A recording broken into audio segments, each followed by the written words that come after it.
hoy al encuentro de Nico, a quien saludo. Hola Nico, buenas noches, ¿cómo va? ¿Cómo estás? Y a recibir a nuestras invitadas. Hola, buenas noches, bienvenidas, buenas noches. ¿Cómo están? Voy a presentar primero a Luciana Rosa. Hola Luciana, ¿cómo estás? Hola, buenas noches. Buenas noches, gracias por venir. Luciana es periodista, es corresponsal independiente para Brasil. Así que estás en medio de la ebullición del tema de esta jornada seguramente y de tantas otras. Y Brenda Lynch, que es directora de cuentas y comunicación de Ipsos Argentina, con datos que tienen que ver con las elecciones. Así que vamos a estar con ellas desglosando algunos aspectos importantes y fundamentales de esta situación. Pero quiero preguntarle a Nico, quiero arrancar con Nico para hacer una especie de análisis de este momento en particular de lo que viene pasando en Brasil con Lula. Bueno, el principal problema que tenemos desde Argentina al hablar de Brasil es que automáticamente referenciamos a Lula con lo que han sido los dos gobiernos anteriores, el de Néstor y el de Cristina Kirchner. Entonces, como estaban muy emparentados desde el punto de vista de alianzas políticas estratégicas para el Cono Sur, generalmente el que es antikirchnerista ve lo que está pasando en Brasil con ojos de Argentina, y lo mismo los ve el que es kirchnerista con los mismos ojos con lo que está pasando en Argentina. Lo primero que hay que destacar es que hay una confusión generalizada en todos lados sobre lo que es democrático y republicano. Por más que Lula tenga mayor intención de voto y pueda ganar una elección, está también el tema de lo republicano, que dice qué es lo que prima primero, la voluntad de la gente al momento de votar o las instituciones republicanas. Claro. Pero también es cierto que la situación de Brasil es muy distinta a la de Argentina, porque el cambio de gobierno, el cambio de signo político en Brasil no fue a través de una salida democrática, a través de las urnas. Entonces hay una falta de legitimación que te dan las urnas, que por más que esté en las instituciones republicanas de Brasil, a la gente no le gusta tener un presidente que no votaste. Que no votaron, exactamente. O sea, aunque no lo hayas votado y haya ganado democráticamente otro candidato, vos sabés que estabas dentro del juego democrático. Así es. ¿Sí? Así Entonces, esa es una de las grandes diferencias. Acá terminó el kirchnerismo, Cristina no se podía volver a presentar, pero se fue a una salida democrática dentro del sistema argentino. Entonces, te guste o no te guste el nuevo presidente, son las reglas del juego. No es el caso de Brasil. Quiero preguntarle a Luciana, a propósito de esto que plantea como análisis, Nico, mirando desde la Argentina, ¿cuál es la lectura que se hace desde Brasil? ¿Cuál es la lectura que Brasil hace sobre este Lula, el Lula de hoy, con esta investigación, con la decisión de la Corte, con la decisión del juez Moro, y de la presidencia de Temer, por otro lado? Bueno, es muy fácil ejemplificar por los niveles de popularidad, ¿no? Tenemos un presidente que no fue electo democráticamente, como Nico acaba de decir, que tenía una aprobación que oscila entre 3% y 7%, creo que eran los últimos datos, y Lula que volvería a ser candidato, o sea, por tercera vez, o sea, después de haber tenido 2 mandatos, ¿no? Con, o sea, chance de ganar en primera y segunda instancia en Brasil. Lo que pasa es que ahí lo que hay de similitud, creo, con el proceso que ocurre acá en Argentina, es una especie de una cruzada en contra de la corrupción. Y ahí, bueno, se agarran ciertos personajes como el símbolo de esa lucha, ¿no? Entonces Lula ahora estaría yendo a la cárcel, y para mucha gente hay el entendimiento de que se robó mucho, entonces justamente estaría yendo a la cárcel, y eso significaría para el país como una renovación de alguna manera, ¿no? Como un hacerse justicia, más allá de que haya otros imputados también que están en el gobierno, que siguen en el gobierno, hasta mismo el propio presidente que está en ejercicio, que tiene causas, pero como tiene el foro privilegiado, se pudo librar de ellas de otra manera, ¿no? Quiero aprovechar que está Brenda aquí para preguntarle sobre estos aspectos y las mediciones que tienen que ver con la mirada también sobre cada uno de los personajes. Estoy pensando en el juez Moro, que es un juez que cuando uno habla con quienes son referentes en Brasil, y seguramente te pasará a vos, es una persona a la que nadie tiene demasiadas cosas para decir en su contra, sino que se lo considera un juez que ha trabajado muy bien. Pero de todas maneras, en medio de toda la historia, tenemos a otros personajes que fueron, por ejemplo, los que decidieron la salida de la expresidenta Dilma Rousseff, en un contexto en el que la verdad había mucho más para criticarla, a quienes estaban decidiendo la salida de la presidenta Rousseff, que a la propia Rousseff en ese caso. Digo, ¿cómo se construye la imagen de un candidato, de un presidente y demás, con ese contexto alrededor? Bueno, nosotros los datos que tenemos de Ipsos justamente respaldan lo que recién contaban acá porque más o menos dan los mismos números. Tenemos un Temer que está, digamos, ampliamente desaprobado por la opinión pública brasilera. Eso son lo que nos dicen las encuestas de Ipsos en Brasil. Y un Lula que hoy por hoy lo tenemos en 41% de imagen positiva y es de los líderes políticos que están evaluados hoy por Ipsos Brasil el que tiene mejor imagen y no estamos viendo intención de voto, pero sí vemos que tiene, digamos, chances y que podría haber sido, digamos, un contendiente interesante en las elecciones. Y sin digamos, necesariamente tiene alguien dentro del partido que tenga semejantes niveles de conocimiento y de aprobación como para poder tomar su lugar si efectivamente él no se presenta en las elecciones. Es decir, que no habría otro candidato del partido del PT si es que Lula va preso. Claro, no con ese nivel, claro, de conocimiento y de popularidad como para que sea un candidato que sea fácilmente instalado en la opinión pública en los meses que quedan hasta la elección. Claro.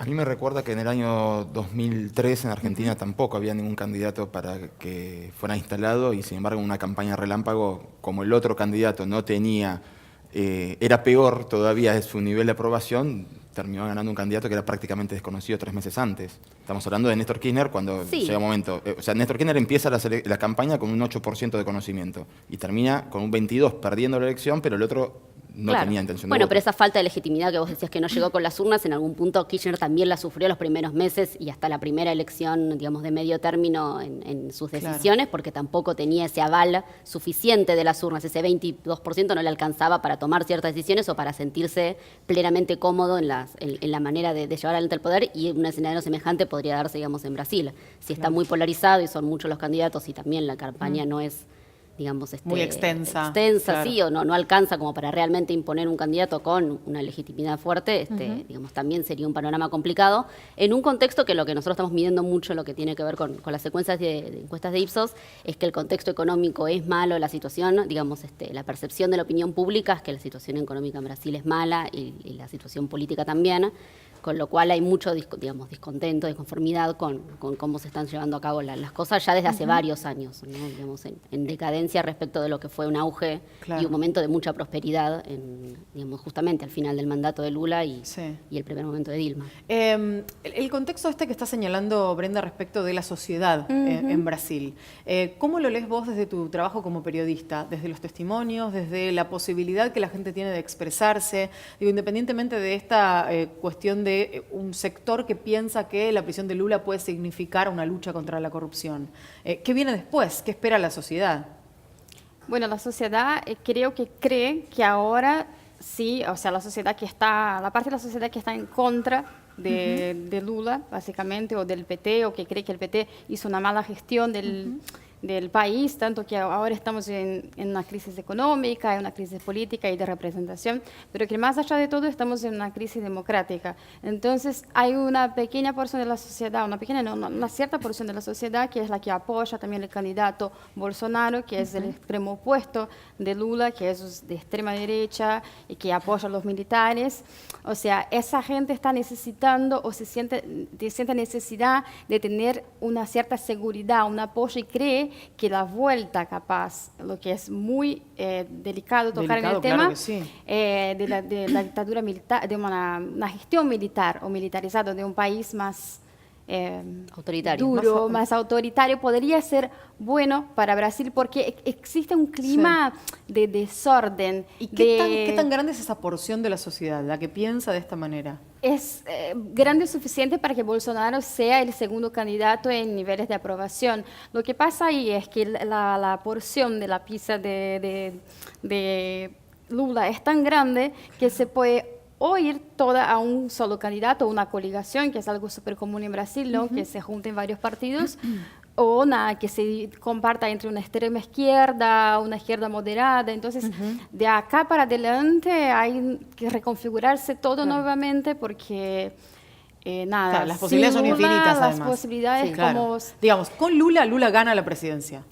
Sí, con Lula en hoy. libertad, gana Sí. las elecciones Sí. en primera vuelta o con necesidad de una segunda vuelta. No estamos viendo nosotros intención de voto justamente porque el escenario, digamos, de los candidatos efectivos todavía no se concretó, entonces no estamos publicando datos de intención de voto. Sí, lo que medimos es la imagen. De los distintos dirigentes, y así como decía que, digamos, hoy por hoy Lula tiene 41% de imagen positiva, Bolsonaro tiene 26%. Claro. O sea Es que, bastante igual. digamos, es dentro de los dirigentes políticos, tiene mucho más que digamos, que otros candidatos del PT que tienen 4 o 5% de imagen Claro, positiva, o como decíamos, ¿no? Que hoy por hoy la aprobación de Temer está en 3%, digamos, realmente porcentajes ínfimos. Desde Argentina siempre tenemos la imagen, de acuerdo a lo que está pasando ahora en Brasil, que las instituciones funcionan en Brasil y que no importa lo que haya hecho, si es poco o es mucho. Obviamente, cuando comparamos con los casos que analizamos en Argentina, un departamento nos resulta por ahí un poco extremo a nuestra visión. Totalmente. Pero bueno, gracias a eso decimos, bueno, cómo funciona la institución republicana en Brasil, que van con todo contra el que sea.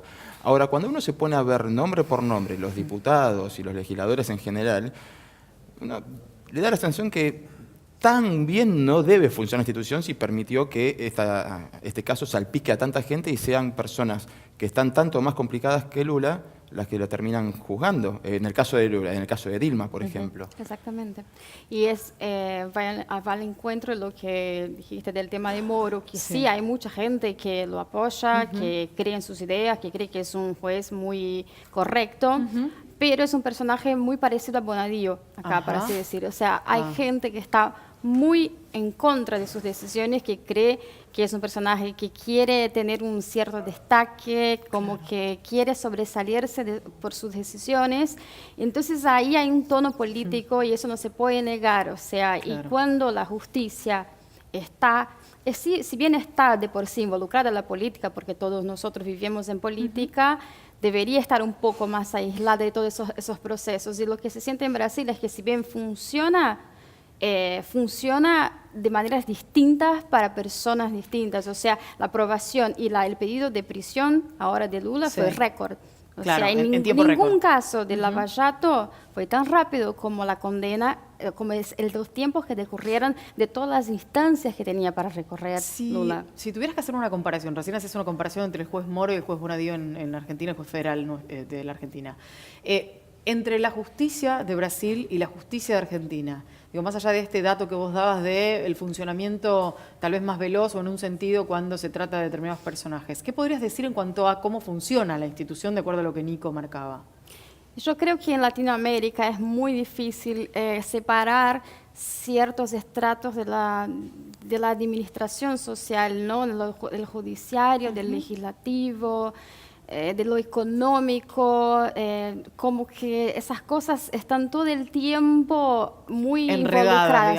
Claro, muy enredadas, como el tema del lobby político, las empresas que financian campañas, es como yo creo que en ese sentido hay muchas similitudes entre Argentina y Brasil, justamente por un contexto continental histórico de formación y de cómo se organizan como sociedad. Claro. En las mediciones que tienen que ver con lo que pueda llegar a pasar en las próximas elecciones, teniendo en cuenta esto de la imagen de cada uno de los candidatos y demás, ¿se trabajó también en esas imágenes de los candidatos respecto a lo que sucede en algunos puntos especiales del país?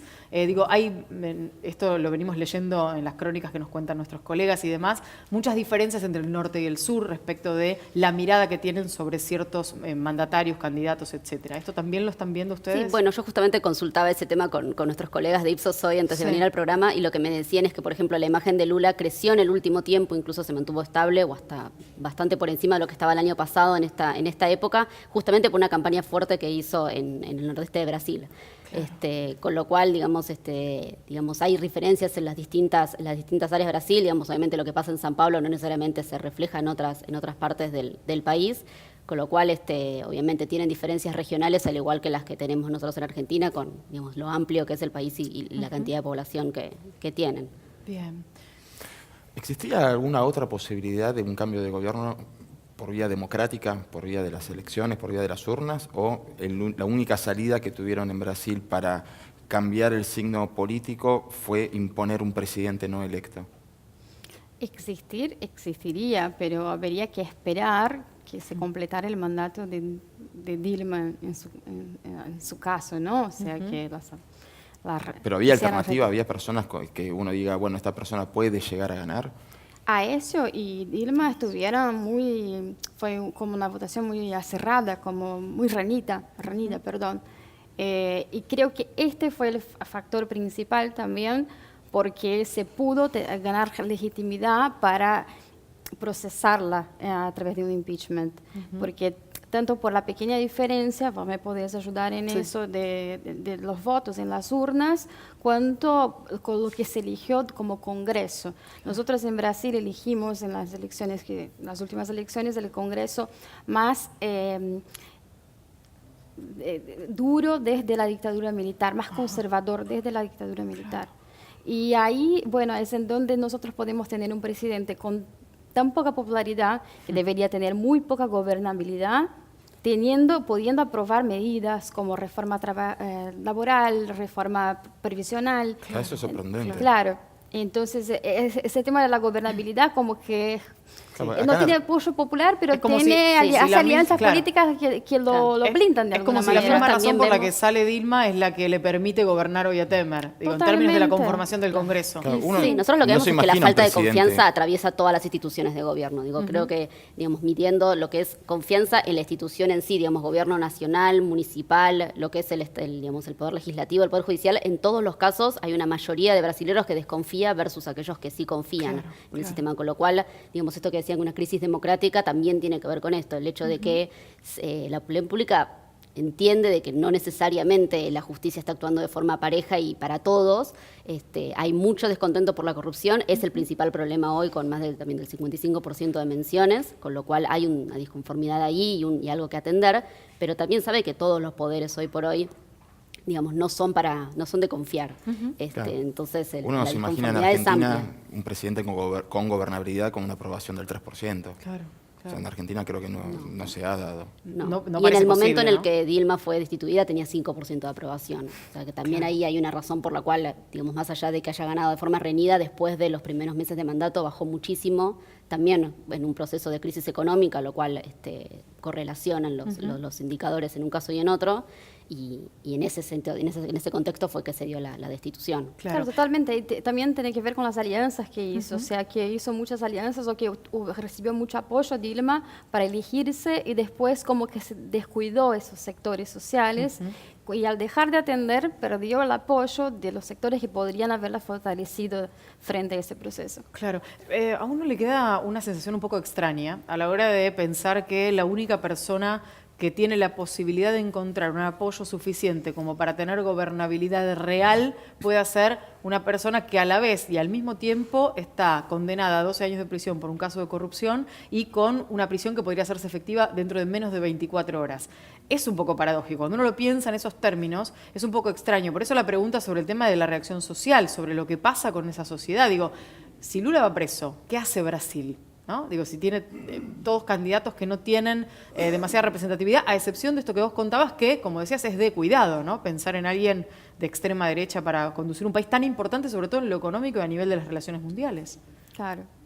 Y ahora hay que ver qué es lo que va a pasar, porque también creo que tiene que ver con lo que vos dijiste, que hay una decepción, desapuntamiento tan grande con el tema de las instituciones todas, que no sé si va a haber tanta gente en las calles. Necesito pedirles un instante porque estamos en comunicación telefónica con el diputado del Partido de los Trabajadores y vicepresidente, además del PT, que es Paulo Teixeira, que está, además, en este momento en el mismo lugar donde se encuentra el expresidente y candidato Lula. ¿Cómo le va, diputado? Buenas noches. Aquí Lorena Toso lo saluda desde Buenos Aires, Argentina. Diputado, ¿nos escucha? ¿Aló? ¿Cómo le va? Buenas noches. Buenas noches. Queríamos, bueno, en primer lugar, saber cómo está la situación ahora, si el expresidente Lula, el candidato, ha hablado ya con la gente que estaba allí, que había ido a darle su apoyo, a brindarle su apoyo. Entonces, nosotros estamos ahora en el sindicato de los metalúrgicos de São Bernardo do Campo, donde Lula fue su presidente en la década de 70. Hay millares de personas acá. Muchas personas acá estão passando a noite, uma vigília, e amanhã Lula vai decidir o que fazer. Aí pendente um pedido junto ao Supremo Tribunal Federal e também esta decisão do juiz é uma decisão que é ilegal porque não se completou o prazo para se proponer a prisão. Então, durante mañana Lula va a decidir lo que hacer. Diputado, va a pasar también, imaginamos entonces Lula la noche allí, conjuntamente con ustedes que están acompañándolo. Usted decía es un pedido de prisión que no es legítimo de acuerdo a lo que entienden. Ahora, ¿qué posibilidades tiene respecto de lo que decida mañana de optar por una u otra posibilidad, presentarse o no frente al juez Moro? Esto Lula no decidió ainda. Porque mañana tem uma decisão do Supremo Tribunal Federal em outra ação, outra proponência. Então, penso eu que Lula vai esperar até amanhã para decidir o que fazer. Es decir, que tiene todavía una instancia más dentro de las posibilidades de presentar ante la justicia una nueva apelación y esto es lo que está esperando hasta mañana para tomar la decisión. Sí, de esa manera se va a llevar adelante. Quiero preguntarle además, diputado, ¿cómo está él de ánimo? ¿Cómo está Lula de ánimo en estos momentos, ya que usted ha tenido la oportunidad y está allí con él? Lula está muy animado, está una persona con mucha energía. Ahora tiene personas de otros partidos de Brasil que vinieron acá, Partido de Socialismo y Liberdad, PSOL, personas de PDP, Partido Comunista de Brasil, personas de PDT, Partido Democrático Trabalhista, personas del Partido Socialista Brasileiro, muchos gobernadores vinieron acá, muchas personas, y también personas del pueblo que vinieron acá para abrazar Lula. Diputado, en lo que respecta a las cuestiones que tienen que ver concretamente con lo legal, usted decía que es una situación no admisible, por lo menos para Lula, y es mi última pregunta. ¿Usted cree y sostiene Lula su inocencia? Lula es una persona inocente, porque esta acusación es una acusación vacía, es una acusación sin pruebas, una acusación política. Hay una persecución a Lula porque él está en primer lugar en las encuestas. La derecha brasileña no tiene cómo sacar Lula de los votos y quiere sacarlo a través de la justicia. Es una actividad política con mucho apoyo de media, mucho apoyo de poder financiero. Entonces hay una tensión muy grande de naturaleza política en Brasil y el poder judiciario está siendo usado por estas fuerzas que no tienen candidato y que no quieren ver Lula como candidato en Brasil.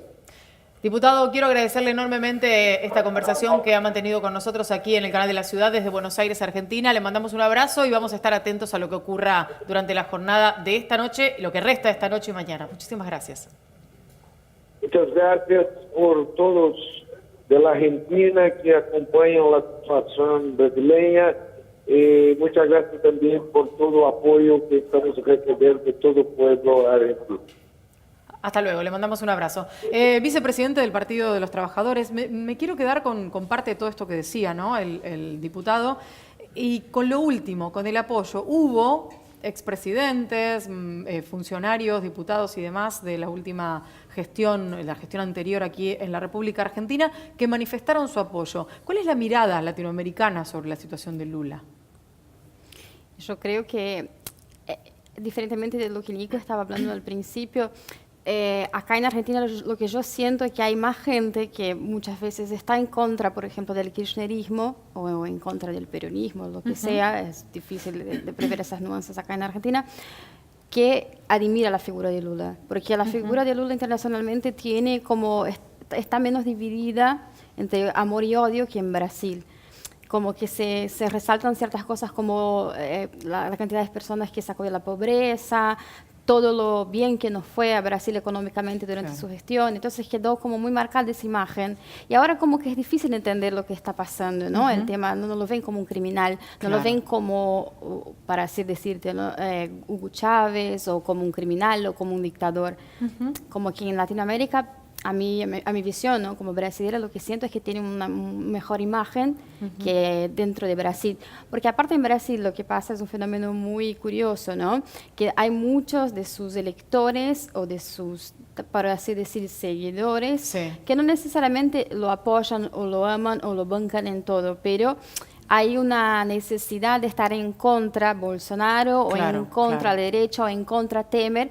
Y Lula termina siendo nuestro refugio, para así decirlo, ¿no? Tenemos que ir cerrando. Una reflexión final, Brenda. No, más que nada comparándolo con otros países de América Latina, nosotros recién les decía que corrupción está en primer lugar como de los problemas en Brasil, digamos lo que mencionan los brasileros en las encuestas, nosotros lo tenemos en quinto lugar después de otros como inflación, inseguridad, incluso educación, pobreza y salud también aparecen, y desempleo antes en la lista, siempre con convenciones bastante más bajas. El otro país que ha tenido, digamos, crecimiento en lo que es corrupción como problema ha sido Perú, y también ha acabado en un proceso complicado y de inestabilidad política, también en un caso de corrupción resonante, con lo cual, digamos, estamos viendo de que así como en algún punto todos los países de Latinoamérica compartimos la preocupación por la inseguridad, hoy por hoy la corrupción en varios de estos países también empiezan a crecer en la cabeza de los, digamos, de la opinión pública, y estar resonantes, digamos, atentos a todas estas causas.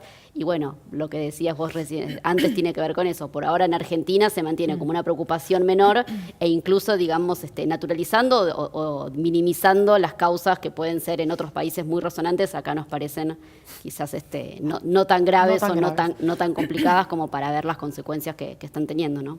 Gracias a ambas por haber venido. Un placer. Gracias a vos.